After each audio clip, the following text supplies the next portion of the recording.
कानूनी तौर पर हलाला क्या है? कानूनी तौर पर हलाला की कोई हैसियत नहीं है।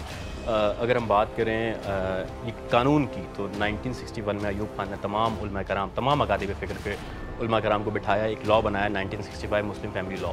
उसका सेक्शन 7 है जो तलाक़ को डिफ़ाइन करता है कि तलाक़ बेसिकली है क्या। उसमें सेक्शन 7 के सब सेक्शन 1 में है कि अगर कोई शख्स किसी औरत को तलाक़ देता है तो 90 डेज़ के अंदर उसकी कॉपीज़ चेयरमैन, यूसी चेयरमैन को और अपनी बीवी को देना बहुत लाजिम होगा। ये लाजमी है, मैंडेटरी है कि वो कॉपीज़ प्रोवाइड करेगा।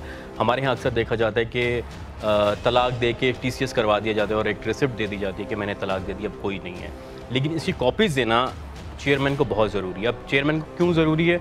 वो इसलिए ज़रूरी है कि चेयरमैन जो है वो इन दोनों के दरमियान बिठा के फ़ैसला करेगा कि आया इन दोनों के दरमियान कोई रुजू हो सकता है या नहीं हो सकता। उम्मी तौर पे तो आपने देखा है लोग ज़बानी तलाक दे देते हैं और एक साथ 3 तलाक़ें दी और फिर उनको ये होता है कि जी अब ये 3 तलाक़ें हो गई हैं तो अब इसका मतलब है कि जो बीवी है हमारे लिए हराम हो गई है। अब कानून ये कहता है कि सब सेक्शन 6 है इसका, कि अगर कोई शख्स अपनी बीवी को तलाक देता है और 90 डेज़ गुजर जाते हैं तो उनके लिए किसी थर्ड पर्सन से निकाह करना लाजिम नहीं है। वो दोनों भी आपस में बैठ के आपस में निकाह कर सकते हैं दोबारा से, उसी तरह यानी कि जब तक किया। ये अमल 3 बार नहीं हो जाता तब तक हलाले तक नहीं आते। और जाहिर सी बात है ये कोई खेल तो है नहीं। क्या गारंटी है कि जो शख्स के साथ आप निकाह कर रहे हैं वो तलाक देगा भी? मैं एक छोटा सा मज़ाहिया ही वाक़या है, लेकिन हमारे एक दोस्त हैं, उन्होंने इसी तरह से वो साहिब इल्म हैं, उन्होंने हलाला किया किसी शख्स से और उन्होंने बाद में कहा कि नहीं, मेरा दिल नहीं चाह रहा था कि मैं उनको तलाक दूँ। आपको क्या लगता है कि हमारी जो आवाम है इसमें 70% लोग भी इस चीज़ से अवेयर हैं?